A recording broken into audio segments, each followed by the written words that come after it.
The following content has been provided by New St. Andrews College in Moscow, Idaho. For more information, visit us online at nsa.edu.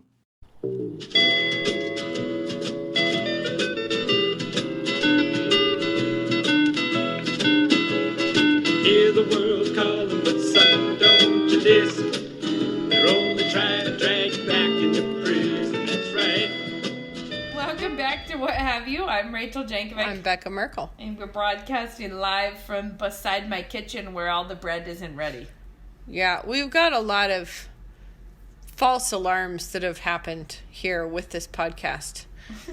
We have cast the pod ineffectively over the last week. And so we missed a week.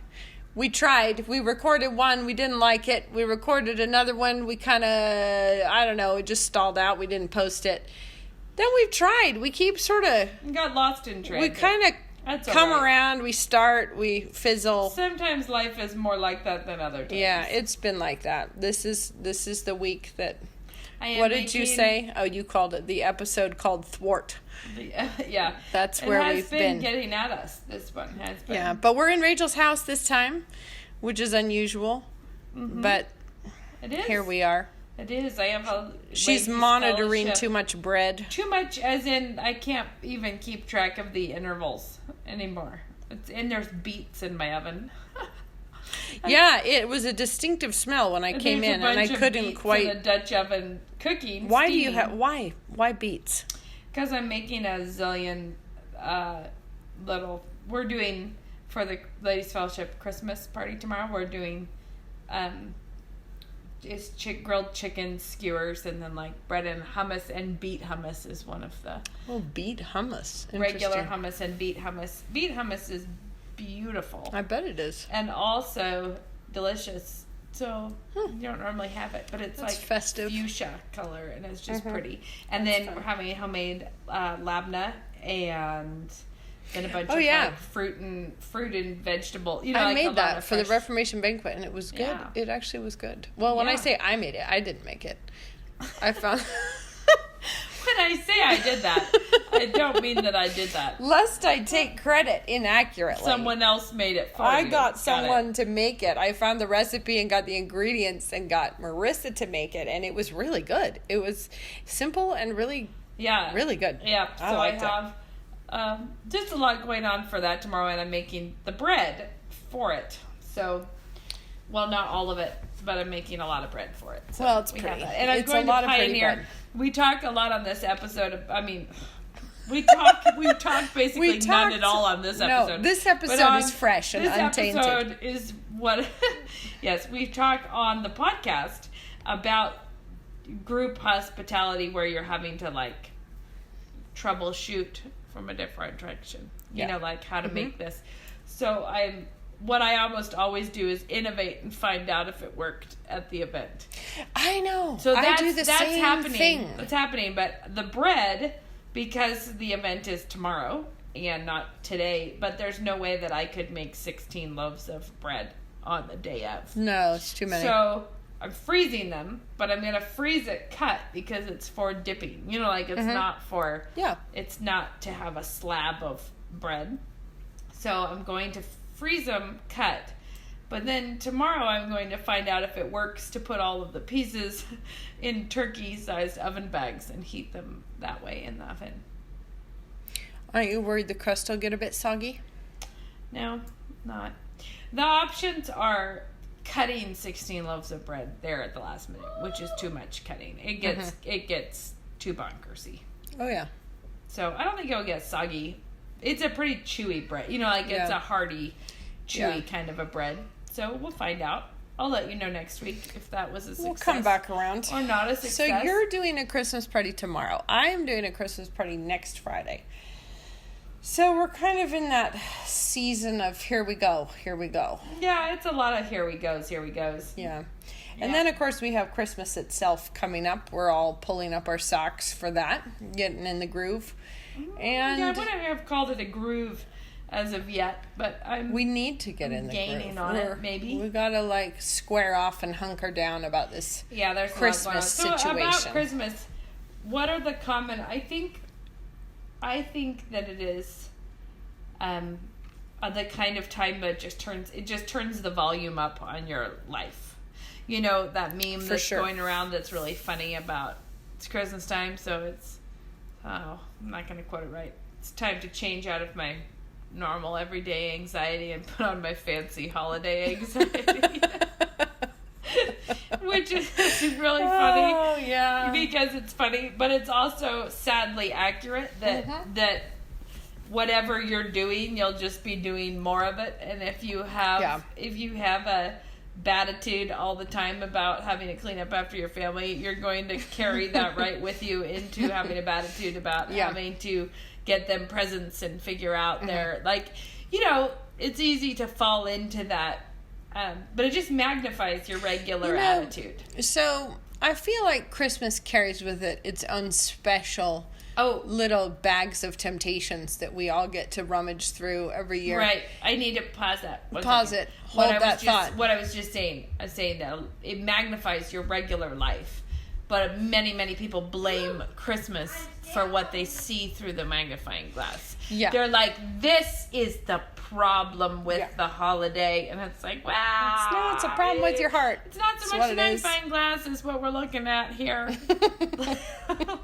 So I do think that because Christmas comes with anticipation, it comes with traditions and expectations and hopes and all of those things. Here's Moses. Hey, bub. Hi, Moses. Okay. He's going to throw away his apple core. Because Christmas comes with all of those things, I feel like there's specialty temptations that hit us every Christmas. And oftentimes, I think they're so petty that they're just embarrassing. Moses needs another apple. Hold on, I'm giving him one. I need to be clear that the apples, I bought some box of apples that are like the size of golf balls. They're the tiniest little They're things. teeny tots. No, but the thing is, oftentimes when temptations are really petty, they are so embarrassing to even acknowledge that we are struggling with them that we don't actually deal with them. We would prefer to not dignify them. And the bad news is that then we fall to them. Yeah, like trying to ignore that you're just super peeved about something really little. But it could be peeved about, like, you just didn't feel like you got a very good gift. Oh my word, so funny. You know what I mean? We talked, I will say, I thought of this the other day. But that's so embarrassing. How funny it is. We actually do kind of, I wouldn't say a lot because it's in no way the focus of what we're doing at Christmas. But we do quite a bit of... Our dog's trying to break in the door. Scrabbling at the door. So we do actually quite a bit of preparing our children to be disappointed in their gifts. And, we do our best shot at not disappointing people. We want it to be really fun and delightful, but it actually doesn't matter how good the gifts are that you get people. They could still be tempted to be discontent with it. So even if you nail it hardcore, I think what I'm trying to say is we try to give them an additional gift of being someone who can receive things well and thankfully, and not, if it is like if your mom forgot that you don't like purple anymore or something and saw something at the store and was like, she'll love this. Like, if someone who really loves you misfires on a gift for you. Right. Or that it is like, there's a whole other layer that we're trying to equip our children for, which is just to be people who do not get their little skivvies in a knot about whatever. Because it is very, very easy to move from, this is a day when I just get a bunch of unmerited surprises, to I did the best job ever, and look at them tearing apart their stockings and or I just mean, like, for the kids themselves, it can be very easy to have your eye on what other people are getting, and to have it be like, you feel like you were owed a particular level of excitement, and if you didn't achieve that level of excitement, you have been robbed. Yep. And so I remember the Christmas, I don't know how old I was probably like 10, maybe like 11, I don't know. It was old enough, I remember it distinctly. Like, the whole extended family, the Christmas present exchange with extended family. It was always kind of this magical thing when I was little, and you'd be so excited, and it was just and you never knew what you'd get big whirl of excitement.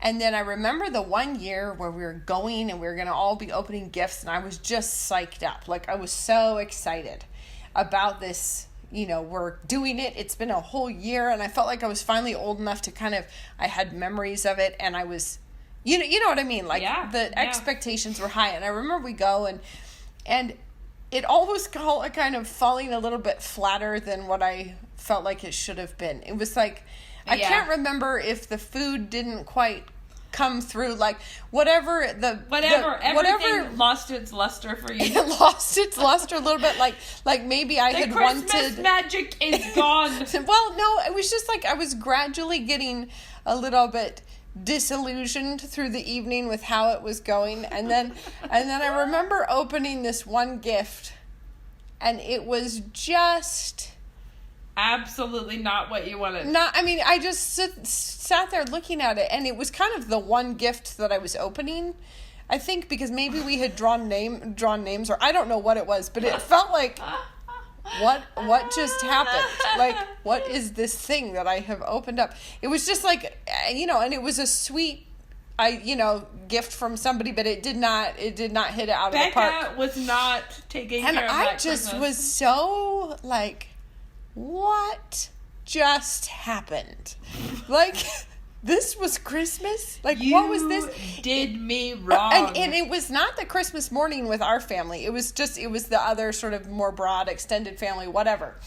And I just remember feeling like, well, that was a shame. And then it was a real convicting time, because I noticed what a fink I was being. Like it was caught sight of yourself as you were going. Yeah, it's like catching sight of your... Oh, I didn't know there was a mirror right there. Catching sight of yourself in a really unflattering sort of a pose. And I was like, oh... And I felt like it was a really good experience, because the next year... the unflattering pose... There's Rachel's bread timer again. I just mean the next year, it was a really formative experience for me, because it was like, it really helped me go into the next year. Like, you know what? It doesn't matter. You're like a Christian. Did you go into it sort like of a like, Christian? Whatever I get, it doesn't matter. Like, it will be fun, and I don't need to be feeling like I have been robbed if I don't have something blow my mind. My expectations are zero. And then from there, I'll be blessed. And it's really great, because... I have to say that you reminded me when you said, like, you caught sight of yourself in a mirror, how much that is the thing that you think of, like, I hope you've all had this experience, because it's one of my favorite spiritual lessons all the time. If you go, you're like, oh, I should take a picture of that cute thing my child is doing. And you turn on your iPhone to take a picture, but if it has accidentally been swapped onto the selfie mode, so that you're probably trying to take a picture of something that's down low on the ground. Probably. Never are you looking up or stretching your neck out. You're like triple chinning it. Slack jawed, triple chin into the, like, just one of the most... glassy-eyed. Oh, my word. It makes me laugh so hard. You're not sucking your stomach in. No, Neb, because why would you? Because you're taking a picture of something else. So you have this horrifying glimmer of what your children must see of you all the time. It's like Mom and Dad have that mirror that was in their dining room. Oh, yeah, that was hilarious. You could always tell when someone suddenly noticed themselves in the mirror, because they would get their mirror face on. They would put on the mirror face. Suddenly they're like, no, my eyebrows are up, my eyes are sparkly, my shoulders are back, and I'm full of zip. Yeah, it was good. Otherwise, they might have been kind of leaning on the counter, sort of talking to you. So the thing is, my point, the reason I brought that up, is that it's partly the magic of learning to see yourself as others probably are seeing you most of the time. Yeah. Like, you're not that you're a schlep all the time, but and like, it's also like, maybe honesty. let's just Get a kind of honesty up stand up a little straighter here with our Christian walk. When you're huffy with your children, like, they see the real thing happening. They don't see... They see that double chin on your attitude. Right, like, your kids are... Yes, they're not seeing the promotional materials you'd like to put out. They're seeing the actual product. Yeah, they are. They're seeing, like, Mom... She doesn't keep it together. And so I think with Christmas, I think the deal is when those little petty, I'm just going to keep talking, even though Rachel has left to go to the kitchen. I didn't leave. I'm right here. But the problem Anyway, is I'm about to leave. Yeah, we'll have to pause in a second. But all I'm saying is that the pettiness of the temptation does not mean that it can't clean you out. And it's often we feel like it's too petty to confess, but it's not too petty to kill me dead. So, you know what I mean? Like Rachel's in the other room. Thing to tell my family I'm struggling with. Yeah, or to tell yourself. I think oftentimes we don't even want to admit that we might be having a problem because we wanted to have a better experience on the Advent surprises or something. Like it just feels like that if you did something super selfish, you would be too aware of the selfishness to tell someone what you were struggling with. You would probably say something like, it is just that. I'm so exhausted. And I've done so much. And you wouldn't say... Actually, pinning it on the breathiness of the season and the exhaustion and the pressures and the stresses and the this and the that, that's always a good way to try and deflect responsibility away from yourself. But it doesn't actually... The truth is confession of sin gets rid of the problem. Trying to blame it on the stress of December actually doesn't get rid of anything. No, and it's going to keep on being December for quite some time. Yeah. So it's time to... Yeah. Well, I don't think people can hear you. More specifically, it's time to go get the kids. Yeah, we have to go pick up collect my our children. So I think what we'll do is we're going to just take hit the pause get your water button. bottles, take an orange wedge. We'll be back. We're back. We're back from all of our running arounds. We had a pause. Where did you go? I went to the grocery store. I went to the bank. I went home. I did a few things. So I rushed home and made some beet hummus real fast. She just brought me a spoon out to the car. We're in the car now, guys. It's dark. It's getting dark. So the beet hummus is good. I give a good report on it. But how's your remembering right where our train of thought was? I think we were talking about Christmas. I think we were talking about not being selfish muffins at Christmas. Never be a selfish muffin. Try to not do that. But it's the reality is, muffin one of the things I ask my kids a lot is just like, do you have more fun when you're fussing? Well, or like, have you ever in your life, looked back on a day that you had a horrible attitude and been like super thankful I did that. It was such a fun time. One of the best accomplishments of my life was that day where I just fussed the whole time. You know, one of my memories, you talked about your memory of the devious Christmas. One of my It wasn't that devious. It was sort of I'm just going to call it your devious Christmas. I think it's safe to call it that. I kept 45 minutes of grump. So I was 4 years younger than you, and it is surprisingly difficult for kids that when they are in the phase where they are too old for toys, but they actually still wish that they had something that was fun to play with like that. Like they still have dream a dream of that kind of excitement, and they just are no longer playing like that. It's a hard time. Right. The one that I did that was super stink fuss bomb in my past, I don't even know how old I was, but can't have been that old. And it was my birthday. And it seemed Yet really... another opportunity to sin. Yeah, it seemed really surprisingly not celebrated. Like where like the morning was just super chill, kind of like, hey, happy birthday to me. Which is like, happy birthday, Rachel! Yay, happy birthday! And I don't know what I was expecting, but it wasn't fanfare. I didn't. Well, but it's weird because if someone been like, "Did you want us to get you balloons?" I would have been like, "No, not balloons." No doubt. I just was already having a bad attitude, but I couldn't just Well, the great spiritual coup for me was when I got home from school after a long, rugged day at school. Uh-huh. And I came in, and Mom was also still super chill about, like, hey, Rachel, like, how about... And I was just... I was getting ready. Offended? I was getting ready to be evil. I don't know how much came out. Do you know what I mean? Like, I don't know how much of the sin was written upon my face. But what I do know is that most all of that subtlety was because Mom was throwing a surprise party for me upstairs. And she had like decorated this space upstairs with like a fun table and lights and all this stuff. So, wow, your car is like a... It's my son's car again. It's rumbling. Hey, maybe we should turn that off, you think? It's so cold. That is so loud. It's loud. It'll stop in a second. I feel like we're broadcasting live from inside the dryer. No, see? With overalls. With overalls that have the metal tabs. And maybe a sneaker. So, yeah. So anyways, the point is, she was probably being really low key to not make me think anything was happening. Right. But then it was so put off that I fell into bad attitudes about it, and then was so stricken with guilt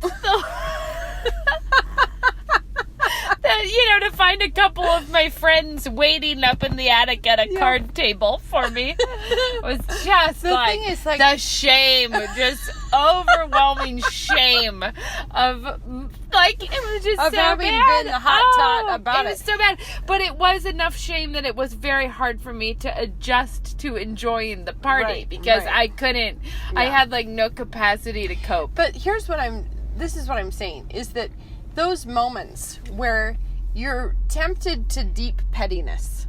I don't know what I was expecting, but at least someone should have clapped for me this morning. Yeah, but that sort of pettiness, it's so embarrassing, even to acknowledge to yourself, I'm feeling fussy because I wanted more acclaim. Okay, so I would say that I just mean it's enough to wipe you out in your attitude, but I feel like it's insidious because it's a small temptation that we would rather just pretend wasn't happening or something. Who's gonna bother to go who's deal gonna with that? Confess to their husband?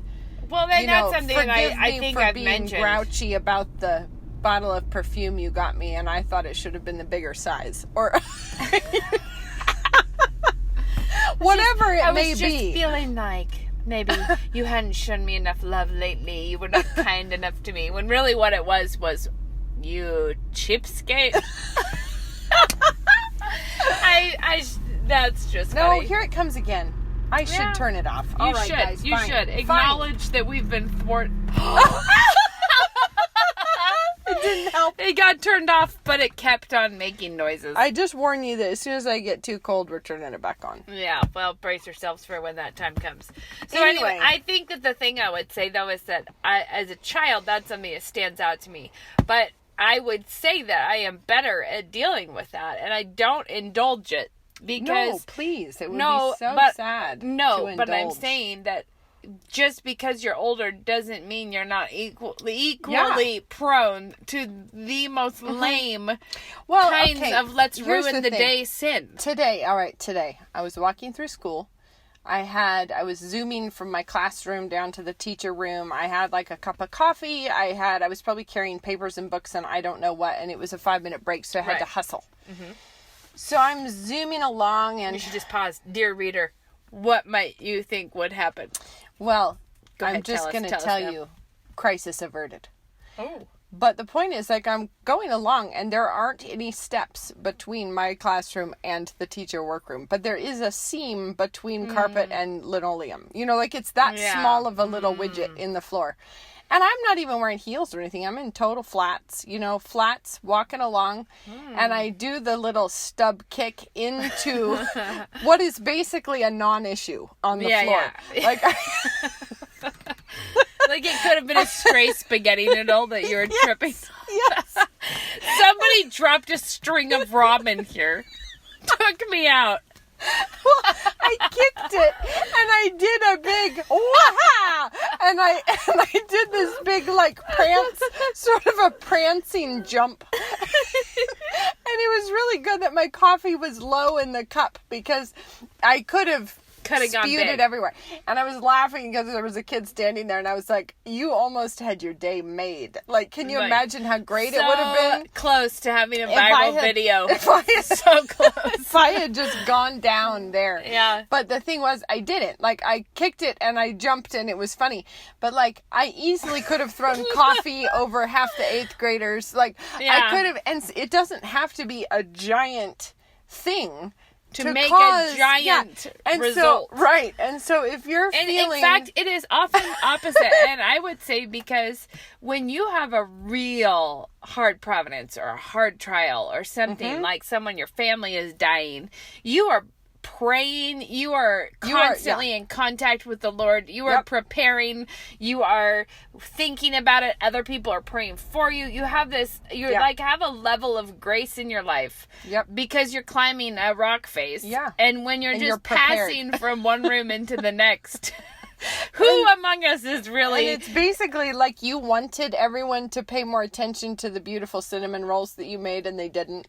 Yeah, and actually, this is a time I would say to make a really practical application is that the petty things that honestly can cause you to fuss during the holidays. Talk to the Lord about those and get the grace and be thinking about it and be, if you need to be working on some scripture memorization and some active involvement in being a Christian over those issues. Think, okay, the Lord is not honored by me always getting in a fusser about that. Well, and also basically get yourself out of the frame. Just stop. Do a little something about someone else. I feel like in this age of overwhelming selfie taking, I feel like there's a level of spiritual blindness behavior. No, it's spiritual behavior in which you are always taking a selfie. It's like or the selfie is an expression of something that the human heart has always done. Has always been doing. Yeah, but I just mean let's just crop that part out and let's just focus on how beautiful I look while I stick my lips out like this. No, I'm not. I was using selfies more as a metaphor. This is just here. What my hair looked like. But I just mean if you are constantly absorbed with your own experience with Christmas, your own time that you're having, the gifts that people are giving you, the acclaim that you've been getting for your efforts you've been laying out, whatever it is, just turn the camera around and just pay attention to something else for a little bit. Have Christmas be about you being excited for what you're giving to your kids and your husband, and not, it's very easy to slip over on this one, not being excited about what they will think of you for how you have done on their Christmas. You know what I mean? It's like, I feel like it's so easy to squirt back around to yourself. The self is just a constant trouble. I feel like the best Christmas mornings are the ones when you're super excited for everyone to get to unwrap their gifts because you really are pleased to give them, and you forget that somebody might have gotten you something. Yeah. And then you're just like, what? That's fun. This is above and beyond. Who exactly. did this? And having that kind of gift given to you when you were not absorbed in thinking about what people are going to be giving you, that just means whatever gift you get, it's exciting and it's fun. Mm-hmm. And whatever, if you've been just laying yourself out for your family and your kids and wanting to give to them, if they all turn around and notice, then it's just oh, how sweet of them. I know, I love rather that. than you scripting. Well, and if you gave it and you give it all freely. Yes, that's the thing. And sometimes when you give something really freely, you don't get it back for a long time. Yeah. But sometimes when it comes back, you're like, oh yeah, that was cool that we did that or whatever. Mm-hmm. And I've talked on here about trying lots of different traditions through the years. Yeah. And some of them we just discarded immediately. We were like, well, that wasn't really the thing we wanted to do. Some of them stuck with or without my decision to have them stick. Some of them were I was maybe still weighing it in the balance, but the whole family was like, yes, we do. That's what we do. Mm-hmm. We're doing that. So that's great. But I think that it is those things that I think I've mentioned before. Homemade danishes in the morning was that for me. I tried a number of different things for the Christmas morning thing. Right. But when I made danishes, it was everyone was like, this is what we do for Christmas. Yeah. We do danishes for Christmas morning. Right. And so now I do that. But the thing that is sweet is to hear my kids now talking about that tradition, which really is not that many years old. Right. Do you know what I mean? I think I've probably been doing it for, I don't know. I mean, I made my first danishes for Christmas a long time ago when we were first married, but then I didn't do it for a while after that, and then I found it, so whatever. Yeah. In their life, it's probably been maybe 4 years that we've been doing it, and they still talk about it 2 is enough for a tradition. They're how you wake up, and there's and it's something that I did for them, but it's also, it's just that matters a lot. Disproportionately to the amount of work that I did is what it means to them, how it happens. Yeah. But you can do it the other way, where Yes, you can. where where the disproportion is going the other way. Yeah, and you're instead like- of thinking of what it means to them and how the smells of their life and the Right. smile on your face and the fun and the like excitement, instead of that being the thing that really they remember. They're remembering all the fuss and the bother. All which of is- the Oh, I thought "Ugh, you I meant, have to I was stay up thinking really the late." other way too, where you put all this work and effort and then it just It floats just- nobody past cares, and nobody really cares. noticed, and you're like, I stayed up for 6 weeks straight working my fingers to the bone. Do you think that this little house on the prairie costume made itself?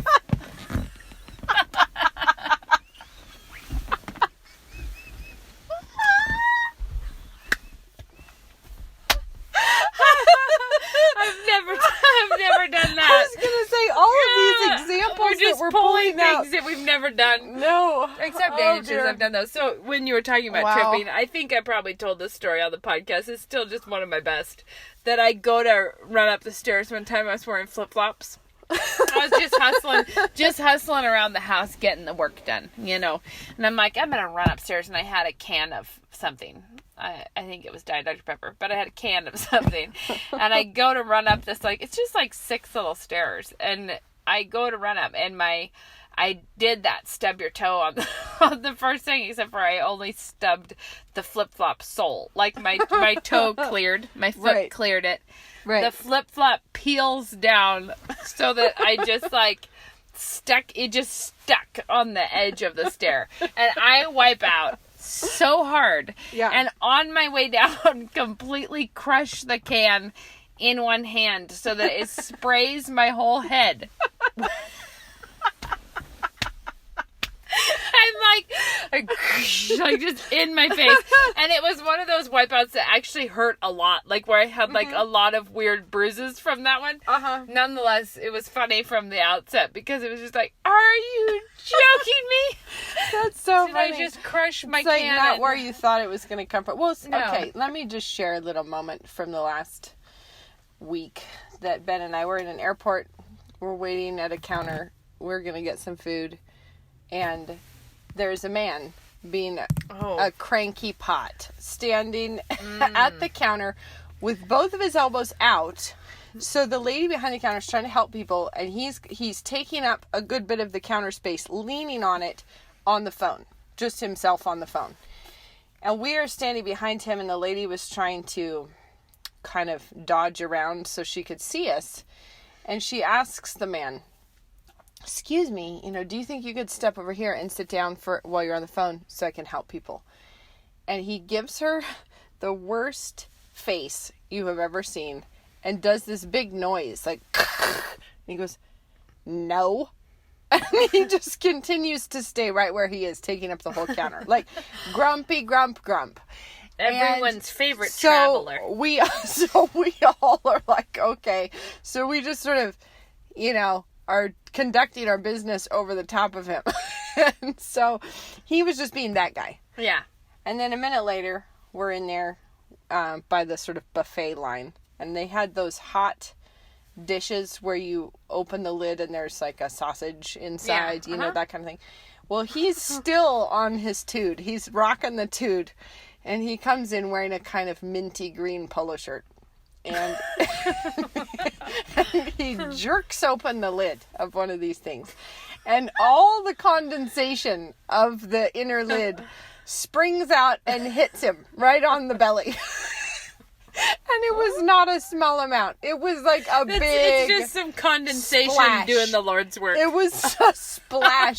And he immediately scowled at everything and everyone, trying to figure out who he could blame for this event. But there was no one there but himself and a sausage pan.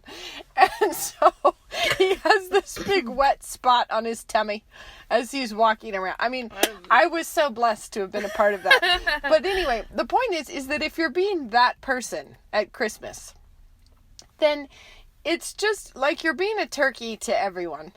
And when the inevitable condensation splashes all over you, everyone will sort of stand around feeling like, well... It's like, well, don't be that that one. Who among us really deserve to stub their toe really hard? One time we knew a couple that had gone on a date night. They were like, I don't know how dressed up they were, but they were, out on the town having a date night. Yeah. And they were walking down the sidewalk and a car came this is just like worse than driving through a puddle. It's so unbelievable. This car came to parallel park by the sidewalk where they were walking. And apparently there was a cast off bottle of motor oil that it drove over and it squeezed motor oil like from a distance all over them. So they're just like, you're just walking along and you get hosed down in a hole, and the driver had no idea. Like, they're just doing their due diligence on the parallel parking. And you have to be like, whose fault is this?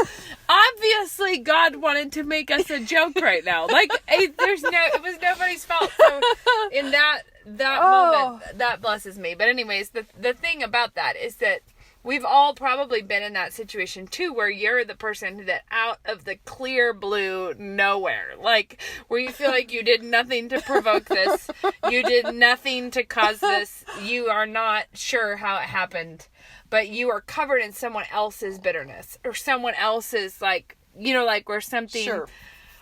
where somebody dumps something on you and then you feel really heavy, and I think, or other people's strife, like Sure. other things that you So now couldn't. we've moved the metaphor did. several steps down the line.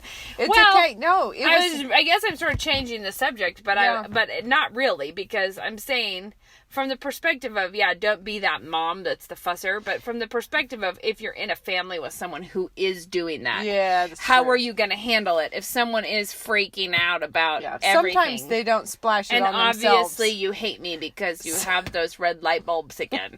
Or things, the things that seem disproportionately evil for Yeah. where you're Yeah. like, Yeah. Like, And can that's- you actually fall out of fellowship and come to a cold, hard, stony silence with your husband over white lights versus colored? Yeah. Oh. Like, Can I? I don't, because for us, we all feel like we've achieved I'm if just we got saying, light up. this But is the yes. level. This is the level that Oh, we yes. People are horrible. Yeah. But the thing that I was meaning is that there's two ways. It's don't be that person, but then how do you cope with it when someone else is that person? is throwing the motor oil Yeah, and upon it's you. really common at holidays to It be is. with people who are difficult. I mean, it's very common to go be with further extended family or with people that, old friends come to town and or whatever happens. So I brought that up as a situation. What would you tell someone to deal with, how to deal with other people's problems? I think the biggest thing is at Christmas to work on your own heart first. Mm-hmm. Get the own logs out of your own eyes first. And then, honestly, I feel like there's so much that can be done with that. Right, but I would say I know like something that Mom taught us forever ago, since Dad's been counseling for a long time, was the need to, she'd be counseling a wife and Dad would be counseling the husband, or they'd be counseling together or whatever. It's sometimes if there's a real horrible problem somewhere else, you just start feeling heavy and guilty and you start carrying all this baggage for situations that were not of your doing, kind of. And so I would say, I guess I am kind of changing the subject into how to deal with extended family or friends who are out of fellowship or things that are, just that is, don't take it on. Don't go running into the middle of it and start trying to divvy it all up. And I think the real key there, although this is a sort of branching off to talk about something else, but I do think that since when has that stopped that's us? never, We're like apologizing that there's we're no changing precedent the subject. for this. Anyway, no, I think the big thing there is that you can't actually, like, when you let someone else's sin weigh on you that way. Now, sometimes it weighs on you because it directly is impacting you. They're sinning against you. It's your mother being unkind to you or whatever it is. Sometimes it's like that. But other times it's just the weight of being someone else's marriage problems. Somebody else's marriage problems, whatever. And that's the thing where you have to remember that, like, you can't confess their sin, which means you can't get the freedom that comes with the confession, or joy, or relief, or the joy, or the relief, or anything. So what we're tempted to do is, like, let it just sit there, and then we worry and we worry and we worry. And I think that's one of those great places to cast your cares on him, because he can carry it. You actually can't. There's nothing you can do with the weight of somebody else's sin other than give it to God. And I should be clear that when I'm saying, like, the Bible does say bear one another's burdens. And so I don't mean, like, don't think about it or whatever.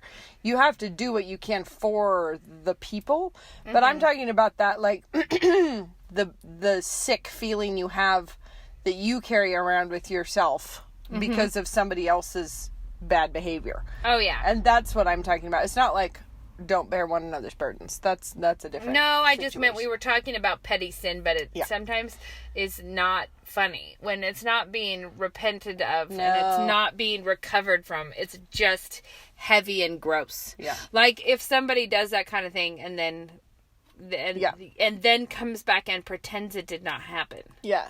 You're like, well, we did see that. We were here for that. I think, the stuff we were laughing about earlier is assuming that you are walking with the Lord and that you confess your sins and that you are and that you trying did to serve Him. You did a stupid. But that doesn't mean we still can't get ourselves deeply plunged into badness. Yes. About stupid stuff. Super stupid. Totally. It happens. This is the way of the world. The flesh and the devil. But it's good going into Christmas, kind of trying to keep a lookout for the banana peels that we will slip upon. And I think good to know in advance, to think like, okay, so the likelihood of me getting wound up at whatever point is high, or, like this moment. So, like, Lord, I'm going to be looking for that. And when that happens, I'm going to offer it to you and honor you in my obedience then. Like, when this comes to me, I'm going to know it's a gift from God, something that I can give to him. And how I'm going to handle it. Say, I would have tried and approach it too, like an opportunity to obey. Like if you know that there's places where you're frequently tempted to get mad about the holiday decorations, tempted to get mad because other people aren't pitching in, tempted to get mad because you got everyone else an Advent gift and nobody remembered to get you one. Like, whatever it is, like those kinds of things, if you have a little census taking time and think to yourself, where are the places where I have been a chump in previous years? And then think, okay, so God's going to give me like a little slalom course here over the next month, and I'm going to sit here and think about it, pray that God will help me to see the obstacles coming with enough time to course correct. Right. Because oftentimes it just takes a little bit of mindfulness about it. I would say it's kind of the way that we've said multiple times now about the devil hates hospitality. Yeah. Another thing the devil hates is a selfless, joyful Christmas. Yeah. Like a family that is focused on loving each other and Jesus is one of the worst things for him. Yeah. And so, but it's also you should know there will be petty attacks. Yeah, and God's giving you all sorts of chances to practice over the next month. I mean, that's life in general. Like the kind of thing that can make me sick of it is like those, when you get a off-brand tape that won't cut. Like the little, where you're like trying to, and you keep skiing out like 18 inches of the Scotch tape that's buckling up itself. Or I have craft paper that's super cute, but tape won't stick to it. Oh, the nightmare. Yeah. That is a bad one. I don't care for that idea, Becca. Are you going to be in prayer about the tape? Is that what you're telling us? No, I'm actually not. I just do preventative things in by name brand tape. Rather than overcoming Rather than be more spiritual, I just... one of my other great tips, but it's been failing me for several years now, is to throw away the Christmas lights at the end of the year and just start over. Well, but then I can never remember if I actually did it or if I... Or if I've just complained so much about Christmas lights in my time that I'm like still not, it just is a really funny thing to me that I can never remember. I don't know if we have Christmas tree lights yet. One year, Luke had a basketball game and we had gotten the Christmas tree, but there were no, we hadn't put the lights on and he had to go to his like city league basketball game. And it was one of those nights where I think, having just gone and gotten the Christmas tree, I think that the spirits were somewhat soaring and pretty unruly in the house. Sure. And then Daddy had to leave. So it was the time of the pine needles and it's me and all the people. Yeah. And Daddy left. Yep. And I knew I just wanted everyone to clean it all up and stop moving or talking. Like, proceed in silence to your beds, which is really the worst way to be as a mother at Christmas excitement. That is not how you do. That is not how you do right by your children at Christmas, by being like, see if I ever buy you a Christmas tree again. You're out of control. So Luke left for like his basketball game, but it was not that long. He was gonna be gone. And our lights, that's what had happened right before, is the lights that we got out were not, they were insufficient lights. Right. They were somehow shorting us on the Christmas tree. Sure. So it was one of those moments where you're at the fork in the road. Yep. Like, what shall I then do? Since we're stuck here not decorating it because the lights and whatever. So I think it was when Luke left and I prayed about it. And I was like, all right, kids, get your jammies on as fast as possible. We're going to Walmart to get new lights. We're going to surprise Daddy. So we went screaming off to Walmart, bought the lights, like running through Walmart in everyone's jammies and bags, bought the lights, made it back, but we also bought one of the plug-in blow-up penguins. Oh, yeah. So, for the yard. And, so we snagged that. We got home. We got the lights on the tree. We got the tree totally decorated and cleaned up and had a blow-up penguin sitting in his chair with all the lights off when he got home. And the excitement that, I know it surprised him, but not that much. You know what I mean? Like, I know it wasn't like we really blew his mind beyond all. No, but the way that the kids thought that they were blowing his mind and were so killed by it. And it ended up being one of those things that you're like, those opportunities for the worst moments are often the same opportunities as the ones for the best moments. But that's what I mean about like turning the camera around, where it's like you could initially be thinking, everything's hard for me, and everything's a mess, and the kids are being loud, and nobody cares about me, and Luke's at a basketball game. You could do that. Because he always gets to go out by himself. It would just be so stupid. So you could sit there and look at yourself, or you could turn the camera around, look at the kids, and then decide to do something fun for them. Let's have a good time. And that is exactly the And not just point. for them. For me and for him. For all of us. Everyone had a good time with that. But circling back around to earlier, of like, when do you ever look back with fondness on the fussy times? Oh, that one night was such a thrill when I barked at the children until they went to bed. But the thing is that... Oh, what sweet times we had when they were little. But the thing about this, though, is that in the moment, we honestly can take a great deal of pleasure in that. But it's like when you finally come out of the fog on the other side, you realize that was such a stink dark tunnel. I wasn't having fun, even though at the moment you persist in it because you feel like... I reminded myself of a temptation that I had one time that was just horrified me in the I almost said that category. Okay. All right. When my oldest were really little and they had a bunk bed. And the rule was no touching the curtain rod from the bunk bed. Because you could. Because you could get up there and, pull it down. Yeah. It's like, you're not allowed to mess with the curtains. No messing with the curtains. Don't touch the curtains. It was a thing. And, of course, they knocked the curtain rod down. Like, they got it off. It was kind of the curtain rod fell. By some criminal misdeeds, the curtain rod came down. Yeah. And it came down at some moment that was fortuitous for that kind of thing. You know, like the time when I heard the crash, I'm sure other things had been going wrong, but I stepped around the corner and I saw the guilty people and the curtain rod on the floor. And it's like, we've covered this, you know, like but in that moment, like that just disproportionate amount of fussy wrath about something, like, yes, they disobeyed, and yes, that should be handled, but look who's disobeying it big time right now, and it was I.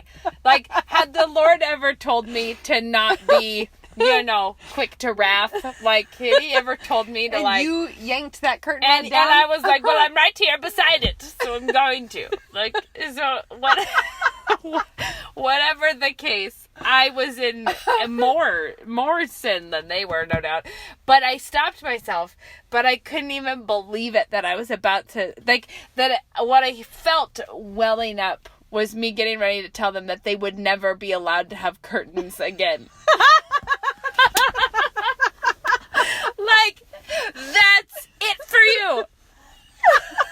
You, at the ages of like 4 and 3, you lost your life chance at curtains. Curtain privileges gone. Revoked forever.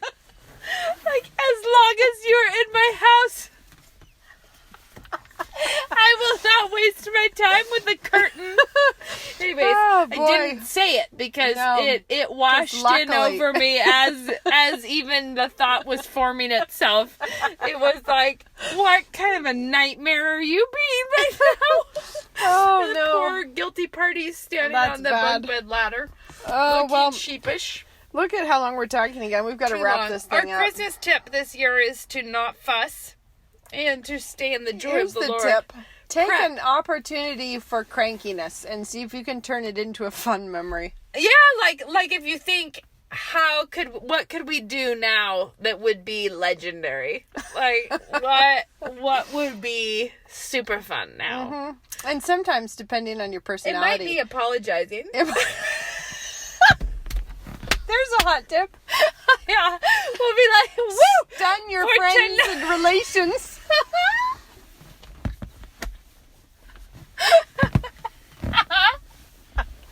Just blow everyone's mind this year with a sparkling new attitude.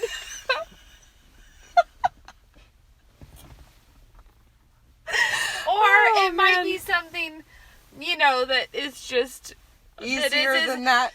Well, it was funny because No, I was going to say it might be if you're, depending on what kind of a mom you are and what kind of a house you have, it might be the decision to take all the cushions off the couch and make blanket forts. You know, or it might be... or it might be the decision It might be to put all the to cushions clean it back up. on. It might be the decision to like try and have a tidy, fun house this year.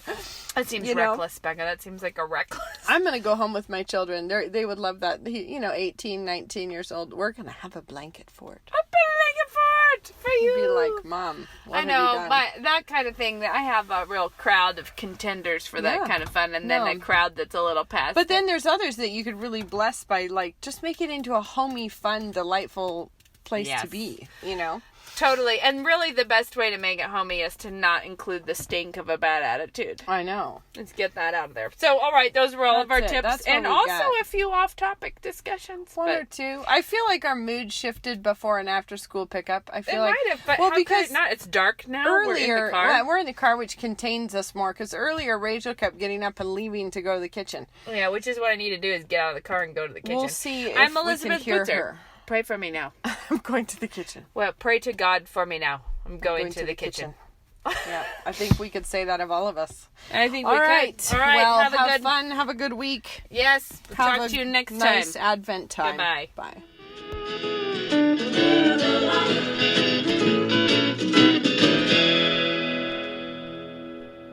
New St. Andrews College thanks you for listening.